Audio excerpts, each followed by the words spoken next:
He's already disappeared. Nothing. He's gone. You were Too slow. How could you? Keep going. How could you? Keep going. Ignore the pain. I told you it was to trick you. I told you. Where are you going? See, there's nothing to follow. Come on.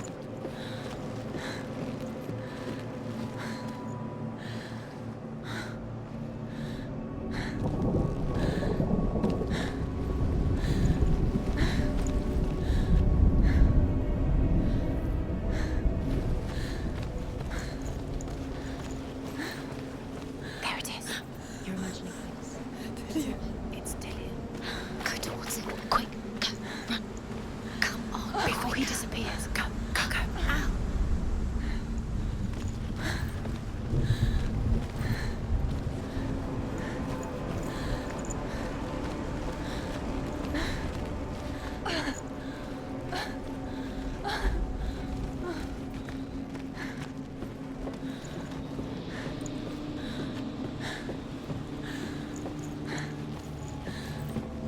Before she first met him, she was not in a good place.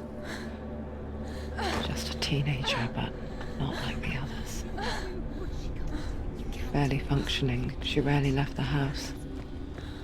Her father, Zinbao, made sure of that.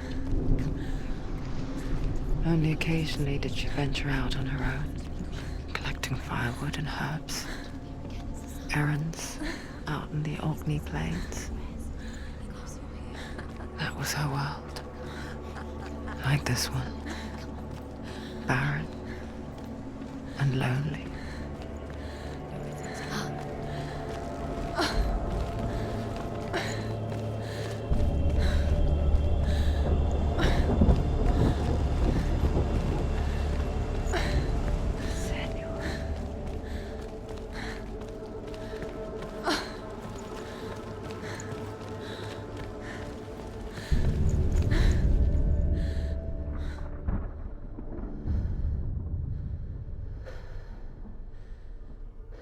Senua, there will be times that you will feel alone and exhausted, like a strange little fish swimming against the tides of the big ocean. But have the faith to let go and let the tide carry you away. Because the whole ocean is your home, and it does not ask you to swim against it.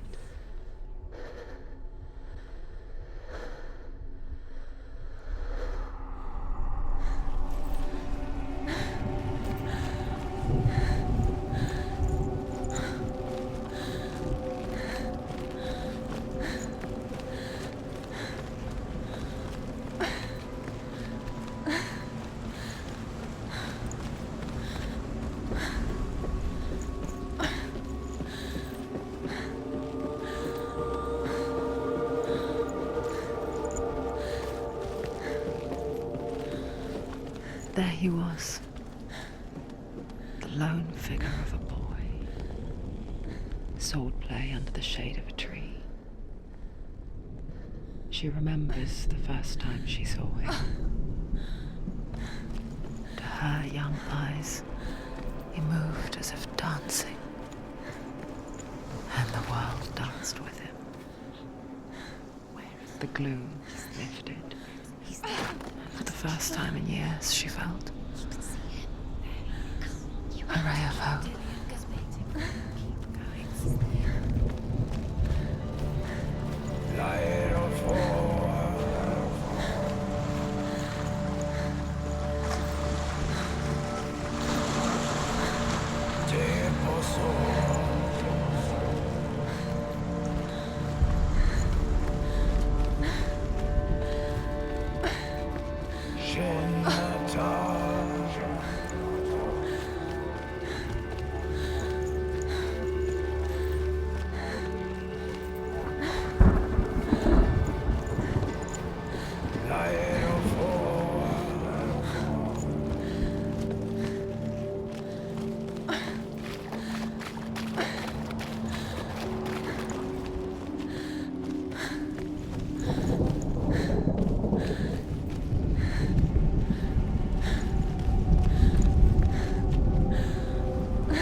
she mimicked him, perfecting her own secret dance,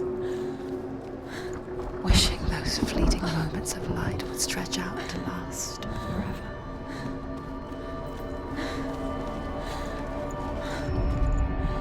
The Northmen tell of a great hero. His name is Sigmund. His father's hall was built around a great tree, and one day, Odin comes and thrusts a sword into the tree, a gift to whomever can release it. Many try, but the sword only comes out at Sigmund's touch. His brother-in-law, King Siggeir, wants it, but Sigmund refuses him, so King Siggeir plots revenge. He invites Sigmund and his brothers to a feast, but when they arrive, they are met with an army, not a warm welcome. King Siggeir captures Sigmund and his brothers, steals his coveted sword, and readies them for execution.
Death for Sigmund and his brothers seems certain.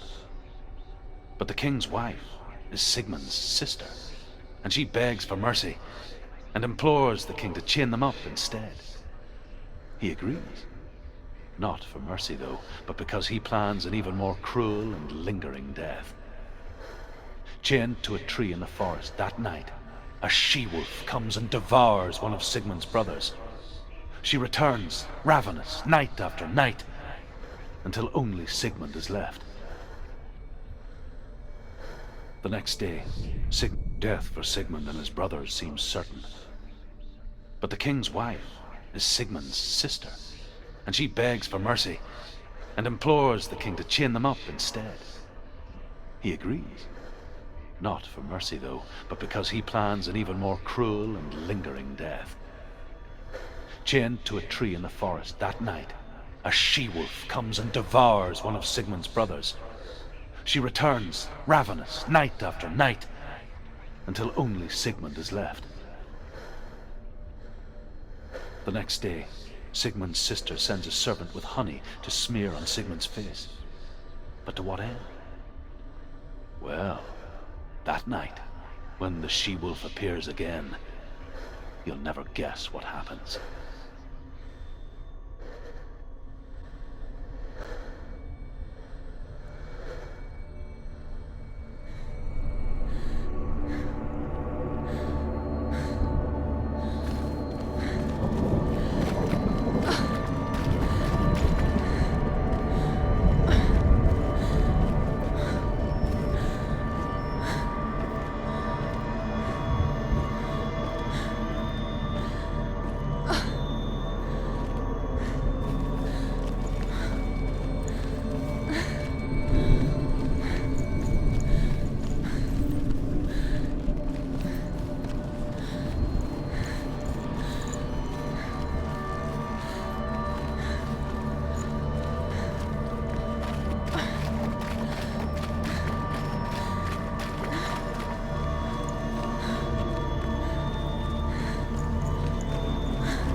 What is she following?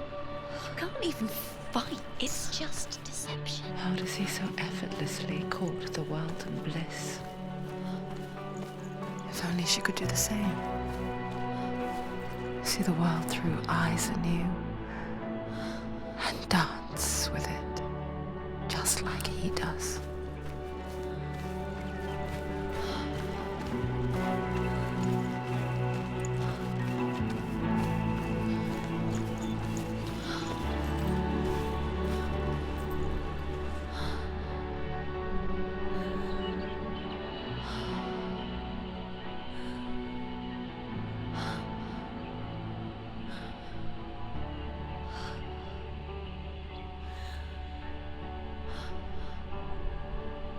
What's your name?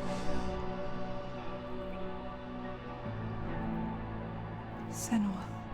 I haven't seen you before. I don't leave home much. Oh, Zenua's daughter. I have to go. Wait. Who taught you to fight like that? No one. No one? Well, I watched you, and You learnt all of that from watching me? You should become a warrior, you know. me? I'm Dillian.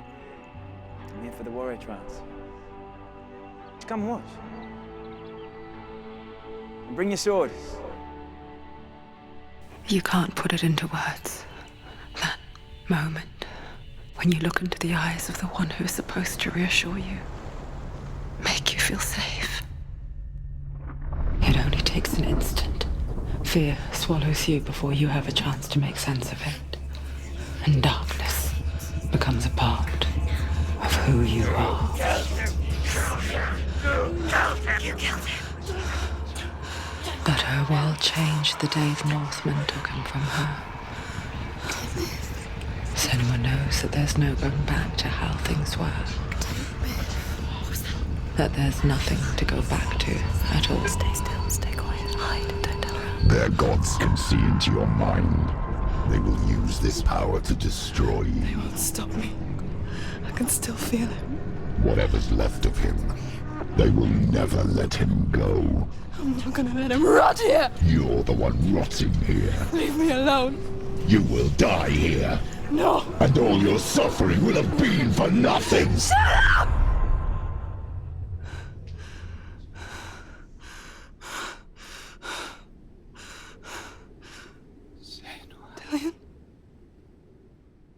you.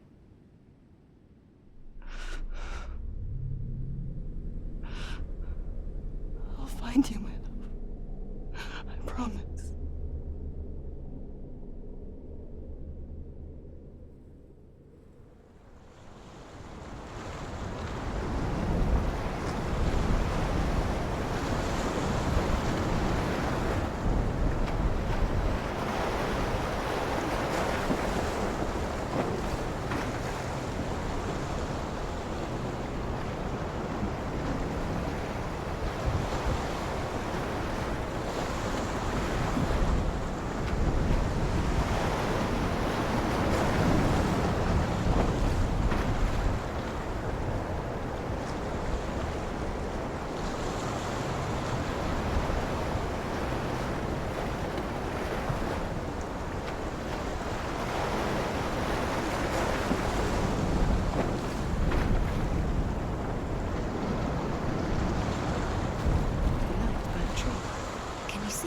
You want to believe it. Is he not real?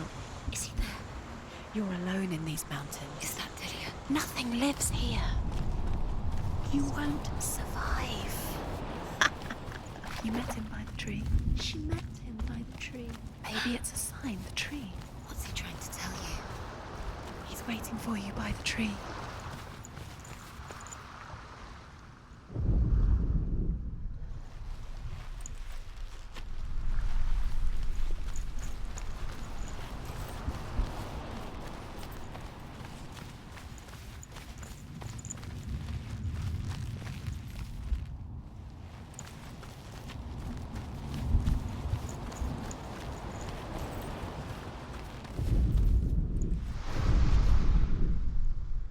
As the she-wolf licks the sweet honey from Sigmund's face, he bites the wolf's tongue. The she-wolf pulls away, but Sigmund holds on. The chains break, and he is free. After his escape, Sigmund lives like us, hidden in the forest.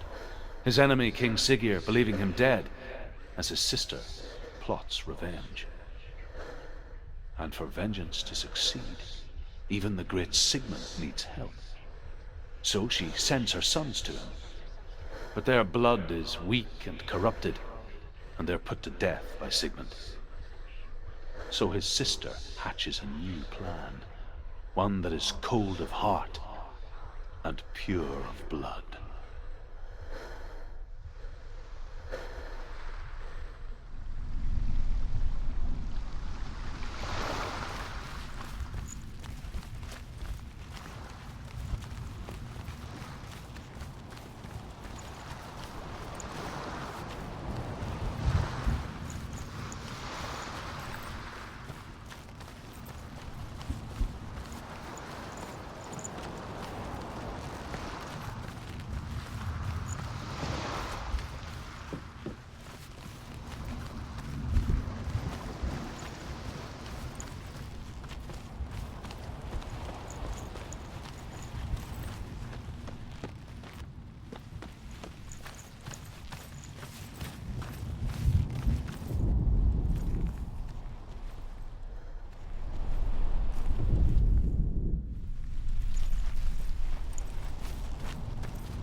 Take it. It's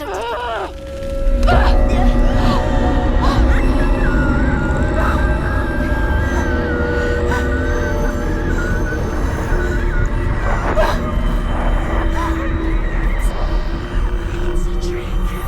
It's a trick. It's ending. It's coming from there and there. What are they? Look. Where's it coming from? She started something. What's happening? Senua, imagine a sword that can slay gods. Its name is Gramr. It was forged by the god of all Northmen, Odin, and gifted to Sigmund, a great warrior. I need this sword. It's important. Can you help me? The sword appears whole, but it is an illusion. It shattered into shards long ago. It is said the great warrior can reforge Gramr by answering the trials of Odin, one for each shard. The roots of the Tree of Death will take you to new land.